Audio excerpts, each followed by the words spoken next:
રાજ્યમાં સાંસ્કૃતિક વારસા અને પરંપરાગત લોક સંસ્કૃતિને પ્રોત્સાહન આપવા માટે શ્રેષ્ઠ શ્રી ગણેશ પંડાલ પ્રતિયોગિતા 2025ની જાહેરાત યુવક સેવા અને સાંસ્કૃતિક પ્રવૃત્તિઓ વિભાગના મંત્રી હર્ષ સંઘવીએ કરી છે.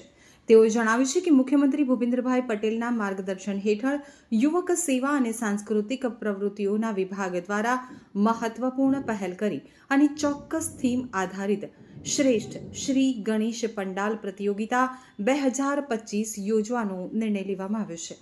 તો ગણેશ મહોત્સવ દરમિયાન રાજ્યભરમાં જે પંડાલ તૈયાર કરવામાં આવે છે તેને નિયત થીમ આધારે શ્રેષ્ઠ રીતે તૈયાર કરનાર જૂથને શહેર તથા જિલ્લા કક્ષાની અલગ અલગ ટીમો દ્વારા મૂલ્યાંકન કરી પ્રોત્સાહન આપવામાં આવશે. દેશમાં પ્રથમવાર આ પ્રકારનો પ્રયાસ કરવામાં આવ્યો છે. આ પહેલથી સ્વદેશી ચીજવસ્તુઓ ઉપર ભાર મૂકવામાં આવશે અને ઓપરેશન સિંદૂર જેવી દેશભક્તિની થીમ થકી સૈન્યના મનોબળને મજબૂત કરી શકાશે. તો મંત્રી સંઘવીએ જણાવ્યું હતું કે આ પ્રતિયોગિતા અંતર્ગત રાજ્યભરમાં શ્રેષ્ઠ શ્રી ગણેશ પંડાલને કુલ ₹52.50 લાખના રોકડ પુરસ્કારો એનાયત કરવામાં આવશે. 4 મહાનગરોમાં આ પુરસ્કાર આપવામાં આવશે. તો અમદાવાદ, સુરત, વડોદરા અને રાજકોટ મહાનગરોમાં શ્રેષ્ઠ 3 ગણેશ પંડાલોને પુરસ્કૃત કરવામાં આવશે. પ્રથમ ક્રમાંક પર આવનારને ₹5 લાખનું ઇનામ આપવામાં આવશે. દ્વિતીય ક્રમ પર આવનારને ₹3 લાખનું તેમજ તૃતીય ક્રમ પર આવનારને ₹1,50,000નું ઇનામ આપવામાં આવશે. તો 29 જિલ્લાઓમાં પુરસ્કાર અપાશે. 4 મહાનગરો સિવાયના 29 જિલ્લાઓમાં પણ શ્રેષ્ઠ 3 ગણેશ પંડાલોને પુરસ્કૃત કરવામાં આવશે. તો આ ઉપરાંત 5 પ્રોત્સાહન પુરસ્કાર વિજેતા પંડાલોને પણ ઇનામ આપવામાં આવશે. શ્રી ગણેશ પંડાલના મૂલ્યાંકન માટે માપદંડ નિયત કરવામાં આવે છે, જે અનુસાર ગણેશ પંડાલના મંડપનું સુશોભન અને સામાજિક સંદેશ, ઇકો ફ્રેન્ડલી ગણેશજીની પ્રતિમાની પસંદગી, ઓપરેશન સિંદૂર અને સ્વદેશી વસ્તુઓની થીમ, પંડાલનું સ્થળ એટલે કે ટ્રાફિક કે લોકોને અડચણ ન થાય તે, સ્થાનિક વહીવટીતંત્રની મંજૂરી અને પંડાલ દ્વારા થતી અન્ય પ્રવૃત્તિઓનું મૂલ્યાંકન કરવામાં આવશે. 4 મહાનગરોમાં મ્યુનિસિપલ કમિશનરના અધ્યક્ષતામાં સમિતિ રચવામાં આવશે. તો અન્ય 29 જિલ્લાઓમાં કલેક્ટરની અધ્યક્ષતામાં સમિતિનું ગઠન કરવામાં આવશે. આ સ્પર્ધામાં ભાગ લેવા માટે ગણેશ પંડાલના આયોજકોએ નિયત ફોર્મ ભરવાનું રહેશે, જે દરેક જિલ્લાની યુવા અને સાંસ્કૃતિક પ્રવૃત્તિઓની કચેરીમાંથી મેળવી સમય મર્યાદામાં જમા કરવાનું રહેશે. આ વર્ષની થીમ વિશે વાત કરીએ તો થીમ 1 ઓપરેશન સિંદૂરના ગૌરવપૂર્ણ ઇતિહાસ અને દેશભક્તિ ઉપર આધારિત સુશોભન રહેશે. થીમ 2ની વાત કરીએ તો વડાપ્રધાન શ્રીના સ્વદેશીના આહવાન અંતર્ગત સ્વદેશી વસ્તુઓના ઉપયોગ અંગે લોક જાગૃતિ ફેલાવી રહેશે. આ પ્રતિયોગિતા દ્વારા સરકારનો ઉદ્દેશ્ય ગણેશ ઉત્સવને ધાર્મિક સુયોગ્ય વાતાવરણ પૂરું પાડવા ઉપરાંત આ ઉત્સવને દેશભક્તિ અને સામાજિક જવાબદારી સાથે જોડવાનું છે. આપણે એક 29મી ઓગસ્ટે નેશનલ સ્પોર્ટ્સ દિવસ તરીકે જે ઉજવવાના છે આની વિગતો હું આપીશ. અને એક નવી રાજ્ય સરકાર તરફથી પહેલ જે ગણેશ પંડાલ પ્રતિયોગિતા એક જાહેર કરવામાં આવી છે એ બાબતમાં માનનીય કમિશનર મેડમ વિગતવાર માહિતી આપશે.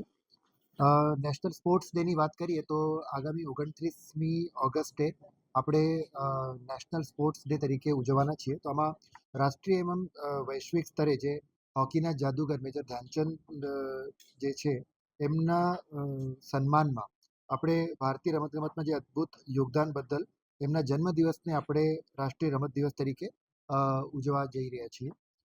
એ અંતર્ગત જે તારીખ 29 ઓગસ્ટે શુક્રવારે સુરત જિલ્લાની બધી શાળા કોલેજોમાં નિબંધ સ્પર્ધા તથા ચિત્ર સ્પર્ધા યોજાશે.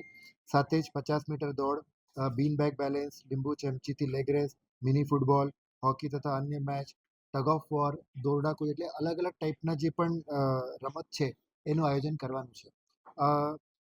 આમાં 3 દિવસ સુધી આ બધા પ્રોગ્રામ્સ ચાલશે. એની જે શરૂઆત છે એ તારીખની 29 ઓગસ્ટે વેસુ સ્થિત વીર નર્મદ સાઉથ ગુજરાત યુનિવર્સિટી ખાતેથી થવાનો છે, જ્યાં જિલ્લા કક્ષાની એથ્લેટિક્સ સ્પર્ધા જે છે એ કરવાના છે.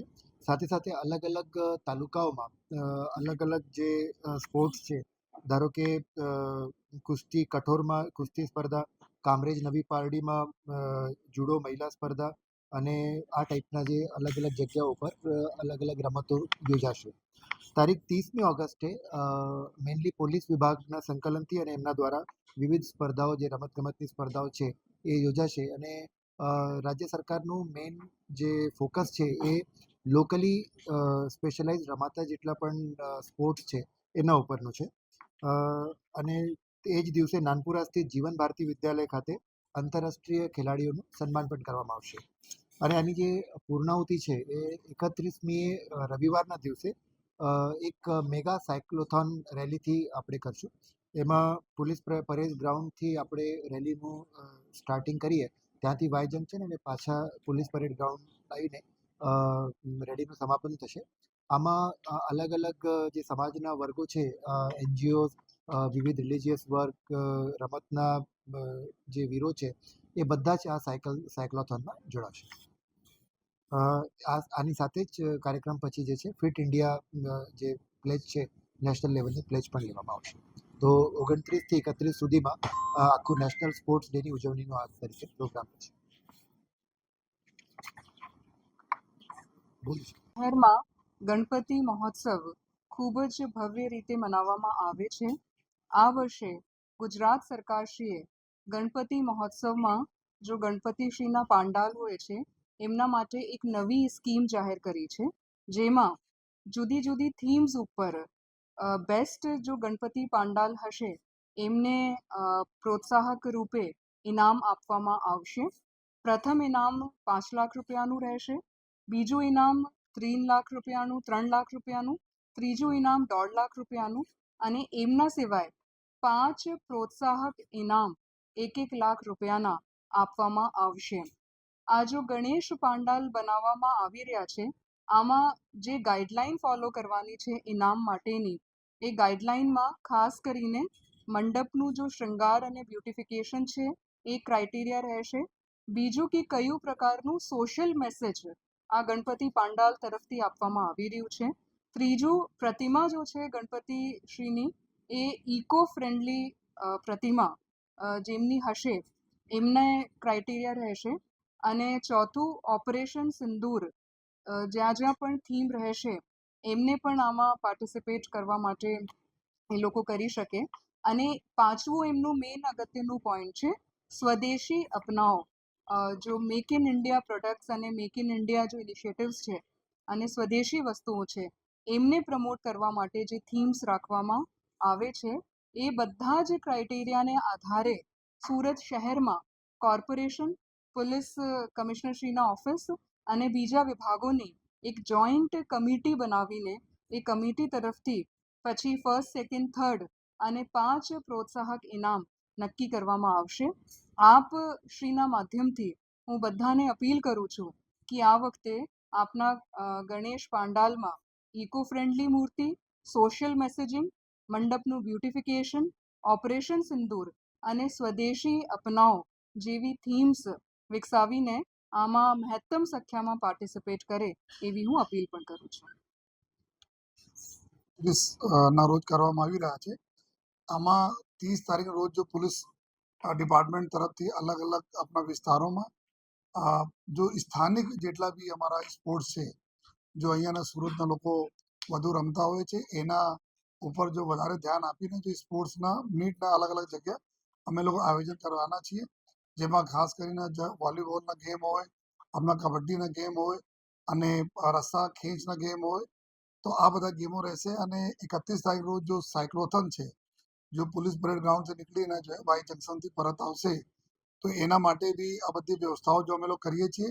અમે આપના માધ્યમથી બધાને અપીલ પણ કરીએ છીએ કે વધુમાં વધુ લોકો સાયકલિંગમાં જોડાય અને આપણા જો પર્પઝ છે જો કે અમે મેજર ધ્યાનચંદજીના જો જન્મદિવસના નેશનલ સ્પોર્ટ ડે તરીકે ઉજવવામાં આવે છે, તો એના અનુસંધાને મેં જો અમારા 3જા દિવસની ઉજવણી છે ખૂબ સક્સેસ બી થાય જોઈએ. એના માટે જો સમય અને બીજા જો રહેશે આપના અમે લોકો અલાયદા જાણ કરતા રહીશું.